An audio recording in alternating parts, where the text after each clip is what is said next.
Hello, trauma brains, and welcome to this bonus announcement. I want to briefly talk about a collaboration I did this past summer. For those that are new, hi, I'm Raisa, a trauma survivor who lives with complex PTSD, and I created this podcast because I know how confusing and isolating healing can feel. Welcome to Hello, Trauma Brain. Here we talk about the ups and downs of healing complex trauma, boundaries, coming to terms with the fact that people I love were abusing me, and what it looks like to heal one slow and tiny step at a time. If you're living with CPTSD or supporting someone who is, this podcast is for you. Welcome, new and returning trauma brains. I am so glad you're here. Today, I will not be doing the usual episode. I am finally getting around making this announcement about my first published article. I technically have been credited with publications before, like back when I was in college. I remember if I was helping a professor with something, they would give me a shout out in the article. But this article in particular feels different and like a big deal because I wrote 100% of it. I'm sharing my personal experiences, talking about healing complex PTSD, and it's just really close to home. And the fact that it was published in a magazine, it just, it feels a little, it's cool and weird. And I'm still navigating the feelings that I have about it. The thing with this article was that it came out right as I had finished wrapping up season 2 of the podcast. And to be honest, I was burnt out and I couldn't get myself to be in front of the microphone to do the announcement. And before I knew it, season 3 was about to start and I was working on that. And now here we are in November and I have 2 things going on. My toxic inner critic saying, you waited too long. This came out back in the summer. What's the point in announcing it? You did do something on Instagram. Just leave it at that. You might piss off these people because you took so long at this point. And the other part of me is the inner adult that goes, these are people who have complex PTSD, and I'm talking about the people that are creating this magazine. Also, it is not too late to celebrate and talk about something that was very meaningful to us, and it was something that felt like a big milestone. And here I am trying to teach my inner kiddo that there's no such thing as the perfect timing or a deadline for things like this. We can share it at any point and when we are ready to do so. So let me tell you a little bit more about the article. The article is called Listening to My Screaming Body, and it was published in the Healing and C-PTSD Chronicles. It is published under summer issue for 2025, and I'm going to link that to the show notes so you can check it out. I want to take a moment to thank Dani and the rest of the Healing and C-PTSD Chronicles team for creating the space and also inviting me to contribute my article. I want to encourage you not only to check out my article, but also the other articles in the issue that I wrote and also the other issues that they've published so far. I also want to mention that Dr. Ingrid Clayton, who was a guest in season 2 of the podcast, also wrote an article for the same issue as me. Her article is called The Fawning Response, a Genius Adaptation to Relational Trauma. So what can you expect about my article, Listening to My Screaming Body?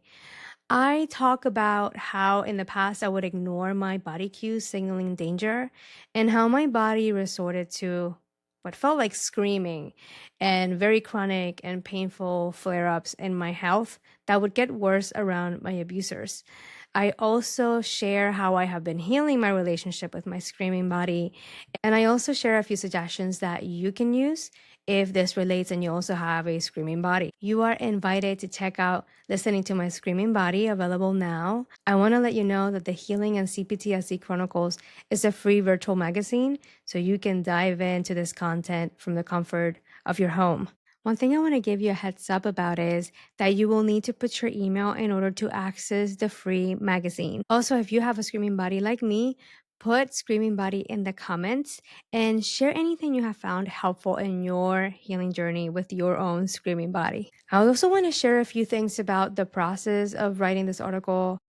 I wrote this actually a little bit over a year before it was published, and I want to share with you some things that I found helpful when working with this particular magazine, because I feel like a lot of us, and this includes me, we talk about the red flags and the things to look out for that can signal toxicity, but Sometimes I kind of take for granted that it is important to talk about the signs that something is healthy and safe enough.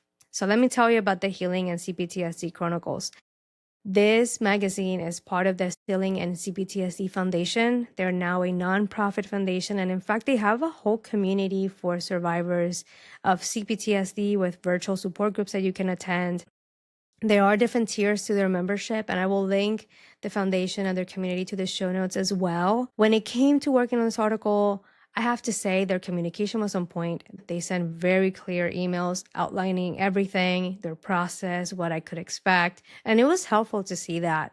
Also, I want to share something that they did that I thought was quite brilliant and a good modeling of what a healthy and trauma-informed organization can look like. The article was supposed to be published sooner. It was supposed to be on the spring issue, but around the time when they were working on the spring issue, one of their team members had something come up, and something they did was let us know. And something I really liked was how they handled that situation. They sent an email letting us know what was going on, that one of their team members needed additional time to take care of some things, and they were going to accommodate their needs and push the publication date so they could still be involved in the issue. And I liked how they tackled that with transparency, which usually in toxic systems, that's the last thing you see. You basically get nothing, radio silence, and you're like, spring went by and nothing's happened with this magazine. I don't know what's happening. Not the case here. And something that I liked about how they handled this was they accommodated for this person. They didn't push them to abandon themselves and get it done. They created that space, which is something that a lot of us trauma survivors don't experience. And I thought it was beautiful. I thought it was very well handled in terms of all the communication I had with them. I also like the fact that they let the time go by between when I wrote the article and submitted it and when it was published. And I do remember them pointing out that it was on purpose because this stuff is vulnerable.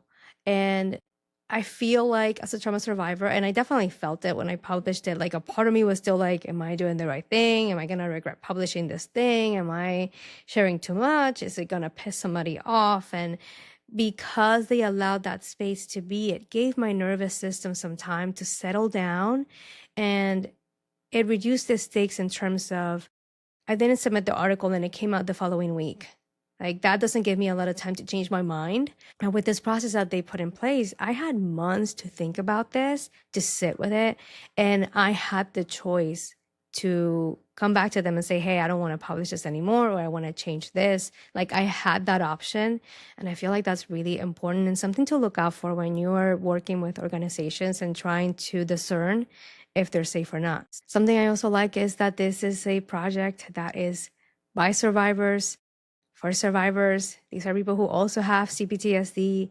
And it brings back to my awareness how we have so much to offer. I feel like CPTSD can feel like a nightmare to work with, and it can be so debilitating. But having it doesn't mean that you do not get to do what you love. It doesn't mean that something's wrong with you and you need to go away and like hide yourself. Not at all.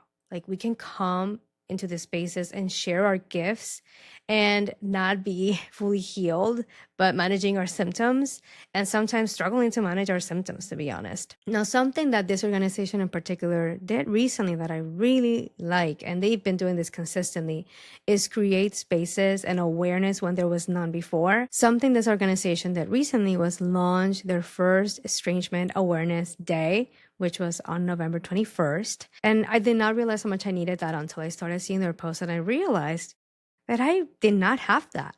And I'm so glad that I do now, because I feel like, especially nowadays where this is becoming more of a buzzword, we need to really talk about what this means and how complicated and painful it can be, and create some awareness in order to also create some compassion for those of us that are navigating one of the hardest things we have to do in our lives. Before I wrap up this announcement, I want to acknowledge that this week is Thanksgiving week, and that can be a hard holiday for us survivors, especially those of us that are navigating estrangement. I want to let you know that if this holiday or any holiday during this season feels hard for you, you are not alone. I hope that content like this can keep you some company during this time. I'm going to be hitting my 3-year anniversary since I went no contact and began the official estrangement from the main abusers.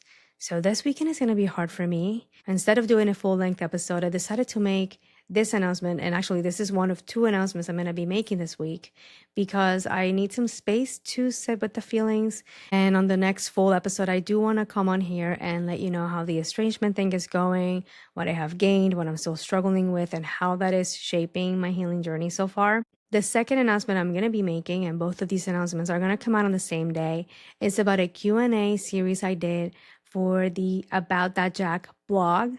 I'll be talking a little bit more about that on the other announcements. And basically, that's my gift to you during this holiday to share these 2 collaborations with you that you are invited to check out if you need some extra content and support during this week. I want to invite you one more time to check out Listening to My Screaming Body, my first published article, available now. And before you go, I would really appreciate it if you could subscribe, like, share, comment, and engage with the podcast to help this content reach other survivors who need this, especially during the holiday season. If you are watching on YouTube, there'll be some links on the screen shortly that you can use to subscribe and check out more episodes.